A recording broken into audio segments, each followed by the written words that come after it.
জিলহজের প্রথম 10 রাত্রি লাইলাতুল কদরের সমান, প্রত্যেকটা রাত্রি। ছোট ছোট প্যাকেজ নিয়ে আসছেন, শেষমেশ বলে দিচ্ছেন উম্মত যদি 10 ভাগের উপরও আমল করো, হায় হায় হায়, এই উম্মতের জন্য তো সুবাদে আমি এক হাদিস আপনাদেরকে দেখাইতেছি। রসুল কি পাইলাম আর কি করতেছি, ওই রসুলের কারণে এই উম্মত জাহান্নামে যাবে, কিন্তু হাতকড়ি থাকবে না। এই উম্মত জাহান্নামে যাবে, পায়ে বেড়ি থাকবে না। এই উম্মত জাহান্নামে যাবে, গলায় শিকল থাকবে না। এই উম্মত জাহান্নামে যাবে, চেহারা কালো হবে না। অথচ জাহান্নামীদের চেহারা কালো হবে, এই উম্মতের চেহারা কালো হবে না, একজনের চেহারাও কালো হবে না। ফেরেশতা জিজ্ঞেস করবে, আল্লাহ চেহারা তো ঝকঝকে, গলায় নাই শিকল, পায়ে নাই বেড়ি, হাতে নাই হাতকড়ি, এটা আবার কি পাঠায় দিলেন? তো আল্লাহ জবাব দিবে, আমার বন্ধুর উম্মত খবরদার। তো ফেরেশতা মালিক জিজ্ঞেস করবে, দারোগা হাতকড়ি নাই কেন? বলছে যেই হাত উঁচুতে ব্যবহার হয় ওটা হাতে হাতকড়ি লাগে না, যেই পাও মসজিদের দিকে চলে ওই পায়ে বেড়ি লাগে না, যেই কপাল আমার কুদরতি পায়ে জীবনে একবারও আমাকে পাওয়ার জন্য ঠেকায়া দিছে, সেজদা করছে, ওই চেহারা কোনোদিন কালো হয় না, গলায় কোনোদিন চিকন লাগে না, 3 জায়গায় আগুন লাগাবে না। খবরদার, চেহারায় হাতে পায়ে, বাকি শরীরে লাগায়া দাও। আগুনকে যখন মালিক হুকুম দিবে ধরার জন্য, আল্লাহ আমাদেরকে শিখায় দিবে, স্মরণ করায় দিবে, আমরা কলেমা পড়তে থাকবো। আগুন আসবে আর যাবে, আসবে আর যাবে, ধরবে না। 1 বার 2 বার 3 বার হবে, মালিক কোরা চার্জ করবে, লাঠি চার্জ করবে, ধরিস না কেন? তো আগুন বলবে, লাইসালি সুলতানুন আলা মান ক্বালা লা ইলাহা ইল্লাল্লাহ মুহাম্মাদুর রাসূলুল্লাহ। এই কলেমা যে পড়ে তাকে ধরার ক্ষমতা আমার নাই। তারপরে আল্লাহ নিজে কি করবে? ইমাম কুরতুবী রাহমাতুল্লাহ আলাইহি লেখছেন, ফাআমাতাল্লাহু মাউতাতান, আল্লাহ আমাদেরকে ঘুম পড়ায়া দিবে। মৌতের যেরকম ঘুমের দোয়া, মৌতের দোয়া আর ঘুমের দোয়া একই দোয়া। আমরা ঘুমের দোয়া পড়ি, আমুতু আহিয়া, আল্লাহ মরতে চললাম, কাল সকালে উঠাইলে উঠবো, না হলে আর কিয়ামতের আগে উঠবো না। তো ঘুমো মৌত, আল্লাহ ঘুম পড়ায় দিবে। আজাব ঘুমের ভিতরে কমপ্লিট করে আল্লাহ বাহির করে নিয়ে নিবে, নবীর সুবাদে, নবীর সুবাদে। হায় হায় হায়, একটা পর্ব এরকম আসবে, জানি না নারায়ণগঞ্জের মানুষ বুঝবে কি বুঝবে না। একটা পর্ব এরকমও আসবে নবীর সুবাদে, একটা পর্ব এরকমও আসবে নবীর সুবাদে, এরকম একটা পর্ব আসবে। আল্লাহ জিবরিলকে ডাইকা বলবে যে আরশের সাথে কান লাগাও। তো দেখবে যে আরশের সাথে কান লাগা একটা ক্ষীণ আওয়াজ আসতেছে, যেইখানতে বলতেছে, হান্নান মান্নান আনকিদনি, ও হান্নান মান্নান আমাকে বাঁচানা। তো জিবরিল বলবে, বড় ক্ষীণ আওয়াজ, হান্নান মান্নান বলে বাঁচাইতে বলতেছে। বলছে, জিবরিল দৌড়ায় যাও, আমার বন্ধুর উম্মত আমাকে বাঁচানোর জন্য ডাকতেছে। জিবরিল যাবে দোজখের কাছে, মালিকের কাছে যাবে। মালিক লিস্টি দেখা বলবে, কেউ বাকি নাই, আখরাস তো সবাইকে বাহির করে দিছি। ফিরে আসবে, আবার শোনাবে, আবার যাবে, আবার ফিরত আসবে। তৃতীয়বার এসে আল্লাহর ঠিকানা বলে দিবে, যাও দোজখের ওই অথই তলদেশে যায় দেখো, কয়লার মতো কয়লা হইতে হইতে পোকার রূপ ধরে গেছে, উপরে পড়ে আছে, ওইখানে যে কান লাগাও। তো দুইজনে যে কান লাগাবে, তো দেখবে ওইখান থেকে ক্ষীণ আওয়াজ বাহির হইতেছে, ইয়া হান্নান ইয়া মান্নান আনকিদনি, ও হান্নান ও মান্নান আমাকে বাঁচা না। ওই আওয়াজ আল্লাহর আরশের সাথে এসে টক্কর মারবে, ওইখান থেকে উঠায় নিয়ে আসবে, বলবে, আমার বন্ধুর উম্মত উঠায় নিয়ে আস, আমি ওয়াদা করছি আমার বন্ধুকে রাজি করে ছাড়বো, আমি ওয়াদা করছি লা ইউখজিহি ফি উম্মতিক, তার উম্মতের ব্যাপারে আমি কপালে ভাঁজ পড়তে দিব না। আমার কথা কিন্তু শেষ জায়গায় চলে আসছে। ওই রসুল, ওই নবী আমাদেরকে আল্লাহ দিয়েছেন আমাদেরকে জান্নাতে নিয়ে যাওয়ার জন্য। মেরে দোস্ত, শুধু ওনার অস্তিত্ব না, উনি একটা আদর্শ নিয়ে আসছেন, উনি একটা কেরিয়ার নিয়ে আসছেন, উনি একটা জীবন নিয়ে আসছেন। যেই জীবনের একটা সুন্নত যদি কেউ তার নিজের জীবনে প্রতিফলিত করে, নিজের জীবনে অভ্যাসে রূপান্তরিত করে, আর নিজেকে অভ্যস্ত করে আল্লাহ পর্যন্ত যদি পৌঁছাইতে পারে, খোদার কসম এটার ওয়েট এতটুকু হবে, সমগ্র জগৎ একবার না 10 বারও যদি এক পাল্লায় রাখা হয়, আর ওই সুন্নতকে এক পাল্লায় রাখা হয়, তো ওই সুন্নতের ওয়েট বেশি। সমগ্র জগৎ এক না 100 কোটি বারও যদি হয়, তা সমগ্র ভান্ডারের সাথে যে দাম না হবে, যতটুকু দাম না হবে, আল্লাহ রসুলের এক সুন্নতের এর চেয়েও কোটি গুণ বেশি দাম। বিদায় আপনাদের পায়ে হাত রেখা বলি, আসেন, নিজেই আহ্বান করতেছেন, হালমি মুস্তাগফির আকফির আলা, দুনিয়ার মানুষ আসামিকে তালাশ করে ফিরে শাস্তি দেওয়ার জন্য। ও রব্বে কায়নাত নারায়ণগঞ্জের মানুষ প্রথম আকাশে আয়সা ডাক দিতে থাকে, কে আয় আসছো আসামি? আমি শাস্তি দিব না, আমি তো মাপের ভান্ডার নিয়ে আসছি, আমি তোকে মাফ করব। তুই মাপ চাইতে দেরি, আমি মাফ করতে দেরি হবে না। গুনার পরিধি যুবকরা কতটুকু তোমাদের গুনার পরিধি কেমন? সমগ্র সৃষ্টি মিলাও যদি সারা জীবন গুনাহ করে, জিবরিল তার জন্ম থেকে মৃত্যু পর্যন্ত যদি গুনাহ করে, সমগ্র ফেরেশতা কেন সমগ্র সৃষ্টি মিলা আল্লাহর নাফরমানি করা ওই পর্যন্ত গুনাহকে পৌঁছাইতে পারবে না, যেই পর্যন্ত আল্লাহ বলতেছেন ওয়ালাউ বালাগাত যুনুবুকা ইনানাস সামা ওমা আশরাকতা বি ফাস্তাগফারতানি ফাগফারতু লাকা ওয়ালা উবালি।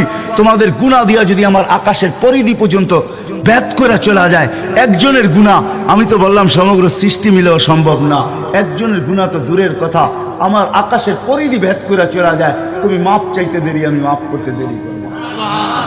এই উম্মত তো মাপ চাইতেও হয় না, নবীর সুবাদে আল্লাহ এই উম্মতকে সুযোগ দিয়েছেন। তর্জমা ওলামায়ে কেরাম ভালো বুঝবে, আল্লাহ নিজেই বলে এই উম্মত যখন চিৎকার দিয়া মাথায় হাত দিয়া বসা পড়ে আর চিৎকার যখন দেয়, হায় আমি বুঝি শেষ হয়ে গেলাম, ফালাম্মা তায়াক্কানতা বিল বাওয়ার ওয়া যানানতা আন্নাকা মিন আহলিন নার মানাহতু ইলাইকা রিদওয়ানি ওয়াল্লাইতু ইলাইকা গুফরানি কুলতু লাকা লা তাহজান গফারতু লাকা যুনুবা ওয়াল আওসার ওয়া লিআজলিকা সাম্মাইতু নাফসি আল আজিজুল গফফার। আল্লাহ বলে এই উম্মত যখন মাথা ধরে চিৎকার দেয়, আমি বুঝি শেষ হয়ে গেলাম। আল্লাহ বলে আমি আমার জায়গায় থাকতে পারি না, আমি দৌড়ে ছুটে আসি, আমি আসার আগে আমার মাগফিরাতের চাদর দিয়া একে ডাইকা নেই, আমার রহমতের চাদর দিয়া, আমার রেজার চাদর দিয়া একে ডাইকা নেই, মাগফিরাতের ভিতরে ডুবায়া দেই। আমি এইসব পিঠে হাত বুলাইতে থাকি আর বলি চিন্তা করার কোনো কারণ নাই, তো ডাক আমাকে থাকতে দেয় নাই, আমি চলে আসছি, আমার রহমতের জোশ চলে আসছে, তুই মাপ না চাইলেও মাফ করে দিলাম। মুহাম্মদুর রাসূলুল্লাহ সুবাদে বিদায় নারায়ণগঞ্জের মানুষ, আমি যুবকদেরকেও বলবো, মা বোনদেরকেও বলবো, সবাইকে বলবো, শুধু আমাদেরকে জান্নাতে নিয়ে যাওয়ার জন্য আসেন নাই, একটা সুন্দর জীবন আমাদেরকে দেওয়ার জন্য আসছেন। 60-70 বছর একটা সুখের জীবন দেওয়ার জন্য আসছেন, 60-70 বছর একটা আনন্দের জীবন দেওয়ার জন্য আসছেন, 60-70 বছর একটা এনজয়মূলক জীবন দেওয়ার জন্য আসছেন। আমরা যেটাকে এনজয় বলি এটাকে এনজয় বলে না। আপনি আমাকে কোনো থিওরি দিয়ে বুঝাইতে পারবেন না। আমি গত মাসেরই 23 তারিখে আমার 1 মাসের আমেরিকার সফর ছিল, আমি সফর শেষ করে আসছি প্যান্ডামিকের ভিতরেও, এই করোনার ভিতরেও, আমাকে বুঝাইতে হবে না। আমি দুনিয়া চষা মানুষ, আমি চষতে চষতে শেষ করে ফেলছি, আমাকে বুঝাইতে হবে না। আমি মানুষকে বড় কাছের থেকে দেখি, আপনি আমাকে বুঝাইতে হবে না। যেগুলাকে আমরা এনজয়ের সংজ্ঞা দিই এগুলা এনজয় না, যেগুলাকে আমরা সুখের সংজ্ঞা দেই এটা সুখ না, যেটাকে আমরা বলি হ্যাপি, এটার নাম হ্যাপি না। আল্লাহর রাসূল এক হ্যাপি জীবন দেওয়ার জন্য আসছেন, এক এনজয়মূলক জীবন দেওয়ার জন্য আমাদেরকে আসছেন, এক সুখের জীবন দেওয়ার জন্য আসছেন, এক সুখের জীবন দেওয়ার জন্য আসছেন। সাহাবারা সুখী ছিল, কসম খোদার। আমরা দৌড়ে দেখছি, কিন্তু আমরা এখন পর্যন্ত কোনো ব্যক্তি বুকে হাত দিয়ে বলতে পারবে না যে আমি কোনো সম্পর্ক নিয়ে সুখী, কেউ বলতে পারবে না কোনো সম্পর্ক নিয়ে সুখী, কেউ বলতে পারবে না আমি অর্থ নিয়ে সুখী, কেউ বলতে পারবে না আমি পদ নিয়ে সুখী, কেউ নিজে বলতে পারবে না এনাফ এই শব্দটা কেউ বলতে পারবে না, সুখী বলতে পারবে না। কিন্তু মেরে দোস্ত আসেন নবীর আদর্শে আদর্শবান হই, নবীকে চিনি, নবীর ক্যারিয়ার পড়ি, নবীর শান পড়ি, নবীর জীবন পড়ি, তারপরে আমল করি। একটা সুন্নত ঘরে আমল করে দেখেন সবাই মিলা, ওই ঘরের ভিতরে আল্লাহ সুখের বন্যা বয়ে দিবে, বন্যা। সুখের সুখ হবে না, সুখের বন্যা হবে, বন্যা। সাহাবাদের জীবনে সুখের বন্যা ছিল, বন্যা। ঘরে কিচ্ছু ছিল না, আমি মানি। আজকেও অনেক আলেম ওলামা আছে যাদের ঘরে কিচ্ছু নাই, কিন্তু যা দেখবেন সুখ আছে, সুখ সুখ, রাগ হয় না, সুখ আছে, সুখ আছে। কয়জন বলতে পারবেন যে আপনাদের পাও টিপা ঘুমের থেকে উঠায় আর পাও টিপতে টিপতে আপনাদেরকে ঘুম পড়ায়? আলেম ওলামা বহুত বলতে পারবে যে আমাদেরকে পাও টিপতে টিপতে উঠায়, পাও টিপা টিপা আমাদেরকে ঘুম পড়ায়। এর চেয়ে বড় সুখ কি চান? এর চেয়ে বড় সুখ কি চান? ডেলি মাথায় তেল লাগায় দেয়, পায়ে তেল লাগায় দেয়, আঙ্গুল ভুলাইতে ভুলাইতে ঘুম পড়ায় দেয়। ঘুমাও, সারাদিন পরিশ্রম করে আসো। ওই হাদিসের মেসদাক যেটা ফাতেমা রাদিয়াল্লাহু তাআলা আনহু বলছিলেন, খারাজা জাওজুহা মিন বাইতিহা হাসিনা তো তাসাব্বাকাত, আলী তুই ঘর থেকে বাহির হস, আমার দিলটা চুরমার হয়ে যায়। আব্বা শিখায়া দিছেন, আমার দিলটা ব্যথায় ভাঙ্গা পড়ে, তুই কেন বাহির হইলি ঘর থেকে? ও তাসাব্বাকাত, আমি রাস্তা দেখতে থাকি, শুধু দেখতে থাকি না, তুই আসার আগেই আমি দরজায় পিঠ লাগায় দাঁড়ায় থাকি। আলী তুই যখন টোকা দেস তো টোকা দরজায় পড়ে না, আমার পিঠে পড়ে, এক টোকায় খুলা দেই। আলী বলে এই জন্যই তো আজ পর্যন্ত কোনোদিন 2 টোকা দিতে হইল না, 1 টোকাই তুমি খুলা দাও। বলে আলী আমি তোর রাস্তার দিকে তাকাইতে তাকাইতে কখন যে দরজায় পিঠ লাগায় দেই, আর তোর টোকা এসে আমার পিঠে লাগে, আমি সাথে সাথে খুলা দেই। আব্বা এটাই শিখাইছে আমাকে। দিস ইজ লাইফ, এটার নামই লাইফ। আপনি আমাকে লাইফের সংজ্ঞা বুঝাইতে হবে না, আপনি আমাকে রাগ হবেন না। আপনারা আমাকে কোন দুনিয়া দেখাবেন? Canada, America, Australia, Europe, Japan, উন্নত বিশ্ব, চষতে চষতে আমার জুতা শেষ। আল্লাহ আমার মোকাদ্দরে রাখছে চষা। আমি বড় কাছের থেকে দেখি, এখানে কান্নার অভাব নাই, এখানে কান্না। আমি জানি লাইফ কাকে বলে। লাইফ ওইটার নাম যেটা মুহাম্মদুর রাসূলুল্লাহর আদর্শমূলক লাইফ। লাইফ এই জন্য পায়ে হাত রাখি। এই রাত্রে আল্লাহ প্রথম আকাশে সবার কাছে পায়ে হাত রাখবো। আমি বেশি বলবো না, ডেলি একটা সুন্নত শিখেন। ডেলি কয়টা? একটা সুন্নত। চাই সেটা খাওয়ার হোক, চাই সেটা শোয়ার হোক, চাই সেটা চলার হোক, চাই সেটা বলার হোক, চাই সেটা ঘুমানোর হোক, চাই সেটা বাথরুমে যাওয়ার হোক, চাই সেটা মসজিদে ঢুকার হোক, চাই সেটা কারোর সাথে কথা বলার হোক, চাই লেনদেনে হোক, একটা সুন্নত শিখেন ডেলি। হায় মুহাম্মদুর রাসূলুল্লাহ বড় চোখের পানি ঝরায় গেছে। আমাদেরকে জান্নাতে নিয়ে যাওয়ার জন্য আসছেন, নাইলে আসতেন না। দুজাহানের বাদশা কেন আসবে? জমিনে কেন পাও রাখবে? যার রহমতের ভিতরে, যার অস্তিত্বের ভিতরে সমগ্র জগতের অস্তিত্ব লুকানো ছিল। শুধু শুধু আল্লাহ আদম আলাইহিস সালামকে বলেন না লাউলাহু লামা খালাকতুকা ইয়া আদম। উনি বলতেছি তোমার অস্তিত্ব হতো না, যার নামটা নিজের নামের সাথে মিলায় রাখছে। এটাই বলে দিচ্ছেন, যুকিরতা ইদা যুকিরতা, যুকিরতু যুকিরতা ইদা যুকিরতা, যুকিরতু ও যুকিরতা মাই। আমার নাম যখন উচ্চারণ হবে বন্ধু, তোমার নাম উচ্চারণ হবেই হবে।